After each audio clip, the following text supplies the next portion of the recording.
Everyone, मेरा नाम संजय और आप ये वीडियो देख रहे हैं हमारे चैनल बायोलॉजिक्स पर। तो आज हम डिस्कस करने जा रहे हैं वायरस, वायरॉइन, वायरॉइड, वायरोसॉइड एंड प्रायॉन्स के बारे में। तो ज़्यादातर कॉम्पिटिटिव एग्जाम्स में बहुत फ्रिक्वेंटली इनके बारे में क्वेश्चंस पूछे जाते हैं और ये बहुत इंपॉर्टेंट है। इनके बीच में डिफरेंस जानना बहुत इंपॉर्टेंट है, इसलिए आप आज इस टॉपिक को बहुत ध्यान से समझना।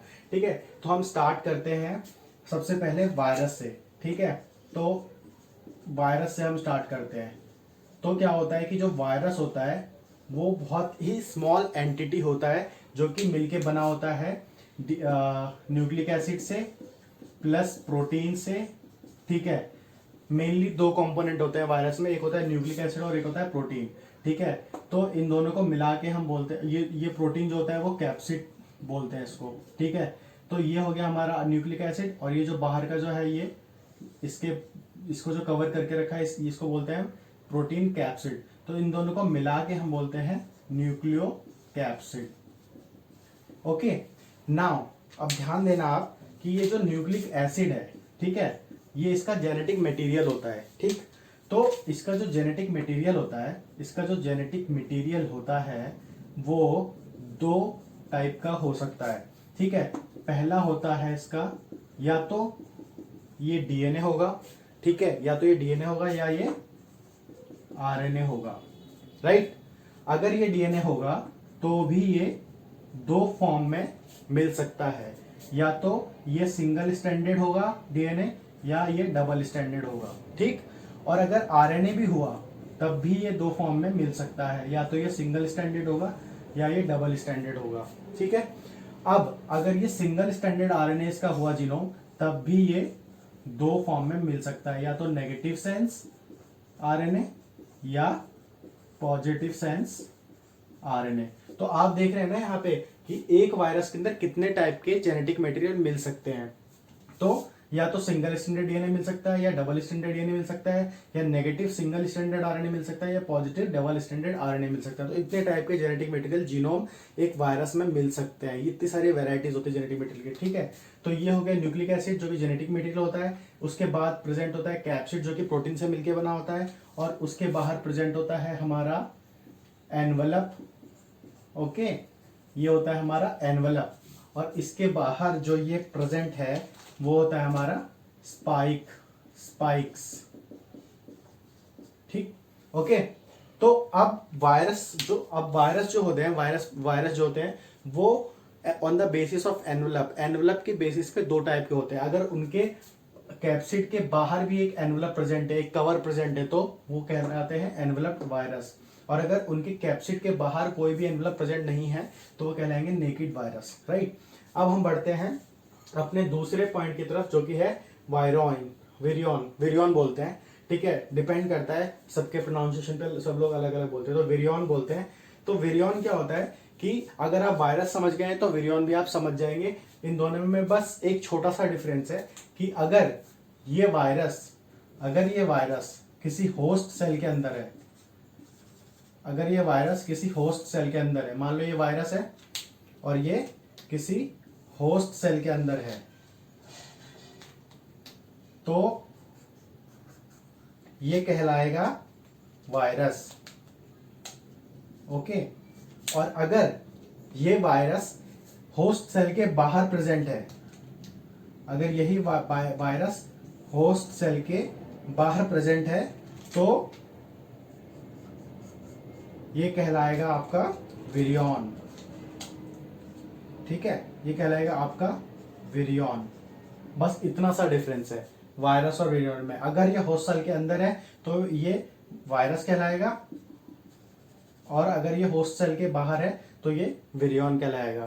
तो ये विरियन जो होता है कंप्लीट वायरस पार्टिकल होता है और कैपेबल ऑफ इन्फेक्शन होता है, इन्फेक्शन करने के लिए कैपेबल होता है। लेकिन जब तक ये बाहर होता है ये विरियन कहलाता है, और जैसे ही किसी होस्ट सेल को इन्फेक्ट करता है, अंदर जाता है, ये अपना जीनोम इसमें रिलीज करता है और वायरस मल्टीप्लाई करने लगता है और वायरस की फॉर्म में कन्वर्ट हो जाता है। उसके बाद जब ये वापस बाहर आएगा तो वापस विरियन बन जाएगा। ये डिफरेंस होता है विरियन और वायरस में।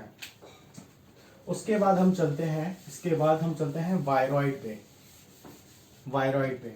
ठीक है, तो वायरॉइड क्या होता है कि वायरॉइड जो होता है वो वायरस से भी छोटा होता है, ठीक है, सबसे छोटा होता है ये viroid, smaller than virus, virus से छोटा होता है। और ये स्मॉलेस्ट पैथोजन भी बोला जाता है इसको, सबसे छोटा पैथोजन भी इसको बोला जाता है। और इसका जो जेनेटिक मटेरियल होता है वो जो होता है वो होता है single stranded covalently closed RNA. देख रहे हैं आप, तो ये जो है ना ये पूरा आरएनए है बस, ठीक है, और ये कॉम्प्लीमेंट्री एक दूसरे के, और ये पूरा क्लोज है और कोवेलेंटली एक दूसरे से अटैच्ड है। तो इसका जो जीनोम है वो क्या होता है, single stranded covalently closed RNA, ठीक है। और नेक्स्ट पॉइंट जो है कि ये कोई प्रोटीन इनकोड नहीं करता, ठीक है, नो प्रोटीन कोडिंग, कोई प्रोटीन नहीं होता इसमें, ठीक है। और ये रेप्लिकेशन कैसे करता है, ये रेप्लिकेट करता है जो वायरॉइड वो करता है आरएनए ट्रांसक्रिप्शन से, ठीक है। तो ये है इसके इंपॉर्टेंट पॉइंट। और सबसे जो लास्ट इंपॉर्टेंट पॉइंट ये है कि ये सिर्फ इन्फेक्ट करता है, इन्फेक्ट ओनली प्लांट्स, बस।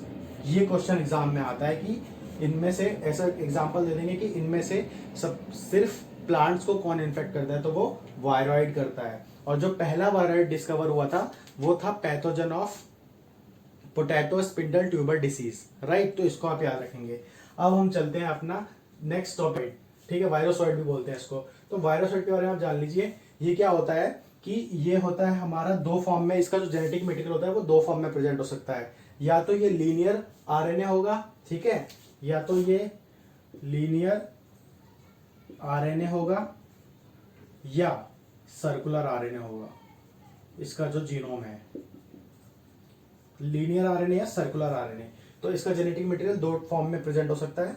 और अब दूसरा जो इंपॉर्टेंट पॉइंट है कि जो वायरोसॉइड होता है ना, अगर ये होस्ट सेल में चला भी जाए, ठीक है, तो ये खुद से रेप्लिकेट नहीं कर सकता, ठीक है, ये ऑटोनोमस रेप्लिकेशन नहीं कर सकता। इसको रेप्लिकेशन करने के लिए एक हेल्पर वायरस की जरूरत होती है। तो अगर ये होस्ट सेल के अंदर चला भी जाए तब, और ये जब तक रेप्लिकेशन नहीं कर पाएगा जब तक कि एक दूसरा हेल्पर वायरस इस सेम होस्ट सेल को इन्फेक्ट ना करे। तो जैसे ही helper virus same host cell को इन्फेक्ट करेगा जिसमें कि पहले से वायरोसॉइड प्रेजेंट है, तो ये वायरोसॉइड क्या करेगा, स्टार्ट कर देगा अपना रेप्लिकेशन। तो ये एक इसका इंपॉर्टेंट कैरेक्टरिस्टिक है, इसको आप याद रखेंगे, ये भी एग्जाम में पूछा जाता है।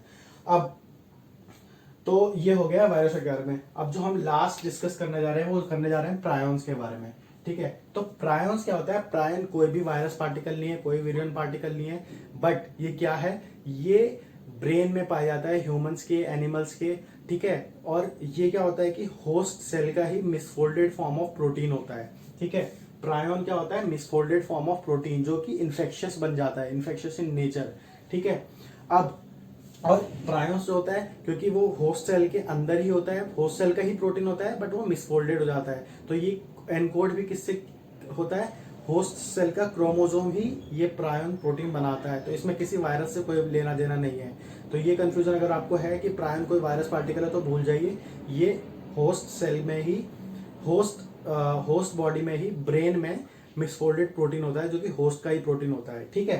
तो अब क्या होता है कि ये जो प्रायोन होता है ये मिसफोल्डेड प्रोटीन होता है, जैसे कि आप यहाँ पे देख रहे हैं कि प्रायोन, ये कोई प्रोटीन है जो कि मिसफोल्ड हो गया है, ठीक है, और प्रायोन बन गया है। तो इसके पास ऐसी एबिलिटी होती है कि जो नॉर्मल प्रोटीन है ना उसको भी ये मिसफोल्ड कर सकता है और एबनॉर्मल बना सकता है, जिससे क्या होगा, इन्फेक्शन और बढ़ जाएगा। तो ये होता है प्रायोन, ठीक है। तो आई होप ये वीडियो आपको पूरी समझ में आई होगी और आपको सभी वायरस, वायरॉइड, वायरोसॉइड, प्रायोन सबके बीच में डिफरेंसेस पता चल गए होंगे। अगर आप ऐसे ही वीडियोस और चाहते हैं तो हमारे चैनल को सब्सक्राइब कीजिए, लाइक कीजिए और साइड में जो बेल आइकन है उस पर क्लिक कीजिए ताकि आगे आने वाली सारी वीडियोस का नोटिफिकेशन आप तक सबसे पहले पहुंच जाए।